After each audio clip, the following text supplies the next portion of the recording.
जय श्री राम, जय गौ माता। हमारा नाम है दिलीप। आज हम जा रहे हैं गौ माता के साथ आमेर भ्रमण के लिए।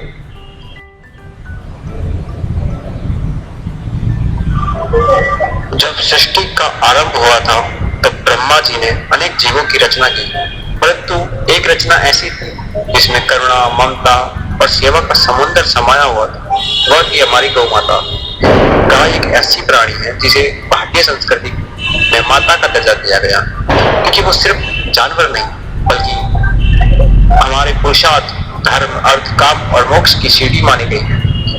उनके दूध से पोषण, गोबर से स्वच्छता, मूत्र से औषधि और सानिध्य से सुख शांति बनती है। हमारे शास्त्रों में कहा गया है, गावो विश्वस्य मातरः, अर्थात गाय संसार की माता है।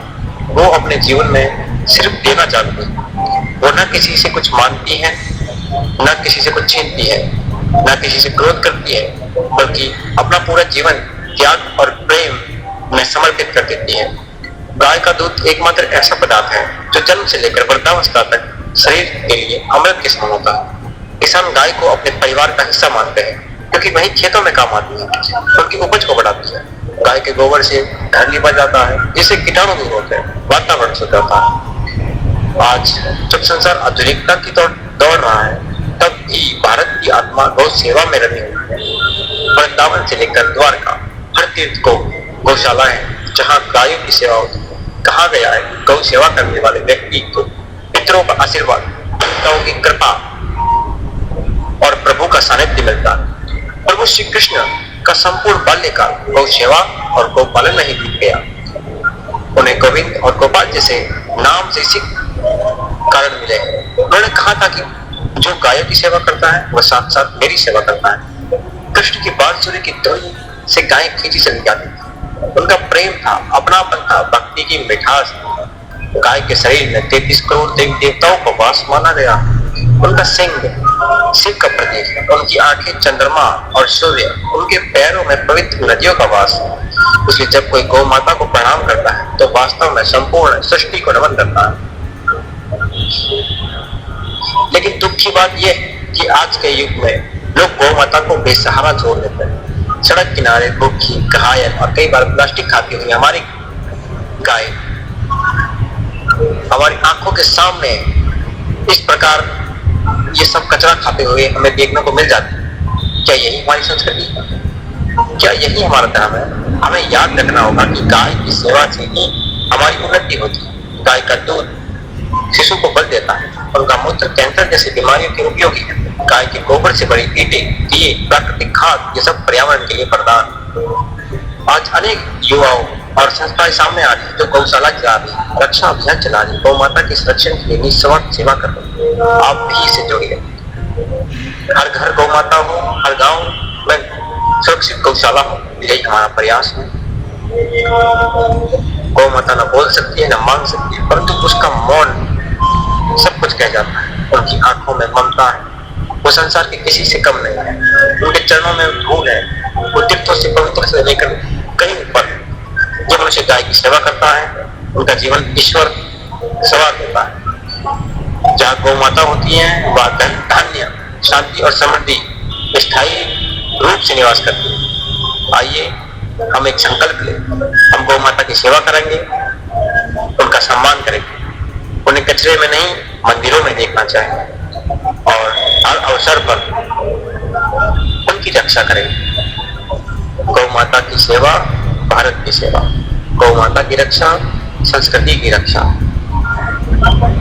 जय श्री राम, जय गौ माता। भारत भूमि पर जब भी करुणा ममता की बात होती है तो सबसे पहले स्मरण होता है हमारी गौ माता का। यह न पशु है बल्कि हमारी संस्कृति की आत्मा।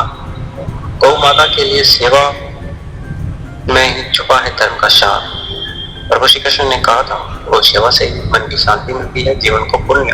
हर दिन उनका पालन करना, हर दिन जो उनका पालन करता है वो दिन भर आशीर्वाद पाता है। और वो आशीर्वाद का सौभाग्य जो हमें प्राप्त हुआ है वो आप सभी के सामने हम इस वीडियो के माध्यम से रख रहे हैं। क्योंकि जितना हम आप सभी के सामने इस सेवा भाव को रखेंगे हो सकता है आप में से कई भाई इससे प्रेरणा लेकर उनकी सेवा में लगे और अपने जितने भी कुसंस्कार, बुरी आदतें और स्वभाव है उसको बदले और इस आध्यात्मिक सेवा भाव की तरफ बढ़े। हमारे इस वीडियो बनाने के पीछे के जो उद्देश्य है वो यही है कि हमारे सभी भाई अपनी इस सनातन संस्कृति धर्म को समझे, उसे अपने जीवन में उतारे। हमारे महापुरुष श्री कृष्ण, श्री रामचंद्र जी के जीवन से प्रेरणा लेकर उनके जैसे अपने चरित्र व अपने संस्कारों को निर्माण करें, ताकि इस भारतवर्ष में वे अपने प्राचीन गौरवशाली इतिहास को पुनर्जीवित कर सके। दोस्तों, कभी कभी मुझे लगता है कि गौ माता मुझसे बिना कुछ बोले भी सब कुछ कह देती है। उनका प्यार, उनका आशीर्वाद सब कुछ अनुभव होता है। शब्दों से परे ये शांति, ये प्रकृति और गौ माता के साथ बिताए ये पल मेरे लिए किसी गिफ्ट से कम नहीं। जिस प्रकार गौ माता बिना स्वार्थ के हमें दूध व पोषक तत्वों के माध्यम से हमारे शरीर की रक्षा करती है, हमें पोषण देती है, उसी तरह हमें भी हमारा कर्तव्य है कि हम इनकी रक्षा करें, इनका संरक्षण करें और इनकी सेवा करें। यही हमारा धर्म कहता है और इसके माध्यम से हम अन्य भाई बंधुओं को भी जोड़ें। गौ सेवा वास्तव में आत्मा की सेवा है।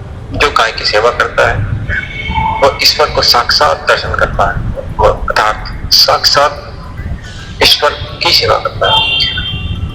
गौ माता की जो करे सेवा, उनकी काया निखरी रे। जो चले साथ मैया के संग, मिटे जन्मों के सारे रंग। गौ माता से संवाद करना, उनसे बातचीत करना शब्दों में नहीं होता। जो उनकी आंखें बता देती है, उनकी मौन की उपस्थिति है, बहुत कुछ कह देती है। वो ना बोले भी सब कुछ कह जाती है। और जो है आप सुंदर प्रकृति का मनोरम दृश्य देख रहे हैं, वो राजस्थान की अरावली पर्वतमाला के बीच बसे इस सुंदर से भव्य आमेर शहर के दर्शन कर रहे हैं, जो काफी सुंदर और मनोरम है। दोस्तों, आज की ये यात्रा मेरे जीवन की सबसे अनमोल अनुभवों में से एक रही। गौ माता के साथ आमेर देखना, उनके साथ ये हर एक क्षण जीना, ये किसी वरदान से कम नहीं है। वास्तव में मेरे लिए यही सबसे बड़ा तीर्थ है।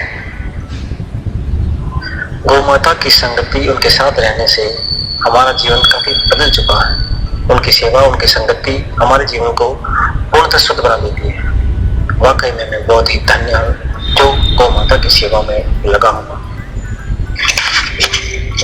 तो दोस्तों, अगर आपको ये यात्रा पसंद आई तो वीडियो को लाइक करें और कमेंट में जय गौ माता लिखना ना भूलें। जय गौ माता।